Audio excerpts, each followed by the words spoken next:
नमस्कार। तो सिक्किम की असल में कहानी क्या है, कैसे ये अलग अलग फॉर्म में जुड़ने के बाद फाइनली इंडिया का एक स्टेट बनता है, आइए इसकी कहानी जानते हैं। तो असल में इसकी शुरुआत होती है ब्रिटिशर्स के टाइम पर। उस वक्त एक्चुअली में क्या होता है कि 17वीं सेंचुरी में ब्रिटिशर्स जो रहते हैं लगभग इंडिया पर कब्जा करने की प्रोसेस में रहते हैं। उस वक्त सिक्किम का और ब्रिटिशर्स की एक कॉमन एनिमी रहती है नेपाल का गोरखा किंगडम। इसलिए रहती है क्योंकि जो सिक्किम होता है वो कैप्चर करना चाहता है नेपाल की टेरिटरी को, और जो ब्रिटिशर्स रहते हैं वो कैप्चर करना चाहते हैं पूरा ही सिक्किम। तो इस वजह से सिक्किम को लगता है कि हम दोनों की कॉमन एनिमी है, इसलिए हम दोनों में थोड़ा सा एक फ्रेंडली रिलेशन होना चाहिए। तो शुरुआत वहां से हो जाती है। इसी के बाद एंग्लो नेपालीज वॉर होती है, जिसमें ब्रिटिश और नेपाल के बीच में सुगौली ट्रीटी का साइन होता है। ये रहता है कि नेपाल जो है उसे पूरी तराई का जो एरिया है उसे सरेंडर करना पड़ेगा ब्रिटिशर्स को, और उन्हें एज अ रेजिडेंट रहना पड़ेगा, यानी कि ब्रिटिश इंडिया में इंक्लूड होकर रहना पड़ेगा। इसके साथ 1817 में साइन होती है ट्रीटी ऑफ टाइटालिया, जो साइन होती है ब्रिटिश इंडिया के बीच में और सिक्किम के बीच में, जिसमें सिक्किम की जो टेरिटरी नेपालीज ने कैप्चर कर ली थी उसे ब्रिटिश इंडिया वापस कर देता है। ये उसकी एक सोची समझी चाल होती है, क्योंकि सिक्किम एक ऐसी ज्योग्राफिकल लोकेशन पर रहता है जहां से ट्रेड करना काफी आसान रहा है।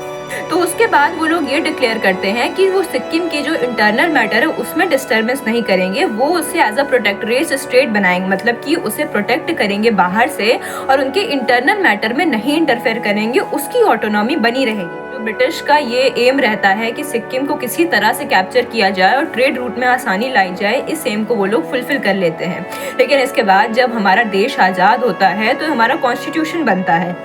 सिक्किम जाहिर सी बात है कि इंडिया से क्यों ही जुड़ना चाहेगा, क्योंकि उसे इंटरनल ऑटोनॉमी पहले से मिली हुई होती। इसीलिए ब्रिटिशर्स ने जो उसे पावर दी थी उसके लिए उसके बाद उसे किसी इंडिया से जुड़ने की क्या ही जरूरत थी, क्योंकि उसके पास तो ऑलरेडी ऑटोनॉमी थी, पावर्स थी। कॉन्स्टिट्यूशन के बनने के बाद से सिक्किम एक अलग स्टेट पर ऑटोनॉमी की तरह रूल कर रहा था, क्योंकि उसके पास ऑटोनॉमस पावर्स थी। लेकिन समय आगे बढ़ता गया और सिक्किम के लोगों को लगा कि इंडिया प्रोग्रेसिव के स्टेज पर है।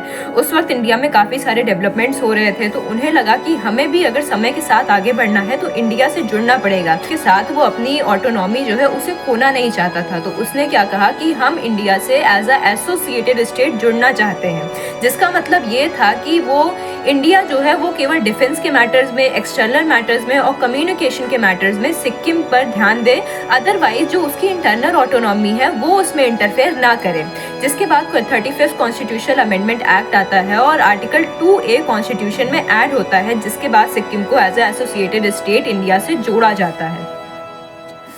पर ब्रिटिश के टाइम पर से ही वहां पर चोग्याल डायनेस्टी थी वो जो रूल कर रही थी। लेकिन जब ये अमेंडमेंट हो गया तो चोग्याल साहब को इनसिक्योरिटी होने लगी और सोच रहे थे कि वो इंटरनेशनल सपोर्ट मांगेंगे, जिसमें वो ये कहेंगे कि इंडिया ने हमारे पीपल्स को इन्फ्लुएंस करके किसी तरह से सिक्किम को फोर्सफुली अपनी टेरिटरी में इंक्लूड करने की कोशिश की है। पर वो डायनेस्टी ऐसा करती है या फिर वहाँ के रूलर ऐसा करते ही उसके पहले जो वहाँ का प्रोग्रेसिव ग्रुप था उसने एक रेजोल्यूशन पास कर दिया, जिसमें उन्होंने कहा कि ये चोग्याल साहब की परमिशन से हुआ कि इंडिया वालों ने 35th कॉन्स्टिट्यूशनल अमेंडमेंट के थ्रू सिक्किम को एज एसोसिएटेड स्टेट बनाया, क्योंकि उस वक्त पीपल का रिप्रेजेंटेशन कहीं ना कहीं सिक्किम के गवर्नमेंट में था। एक और बड़ा कंफ्यूजन आया कि क्या सच में जनता के हित के बारे में चीजें सोची जा रही हैं। तो वहाँ की जो वहाँ की जो पार्लियामेंट होती थी, मतलब कि वहाँ की जो कांग्रेस थी, उन्होंने ये डिसीजन लिया कि एक काम करते हैं, जो चोग्याल डायनेस्टी है और यहाँ इसमें के जो रूलर है यानी कि जो चोग्याल साहब है, इनको साइड करते हैं और डायरेक्टली जनता से पूछते हैं कि एक्चुअली में वो क्या चाहते हैं।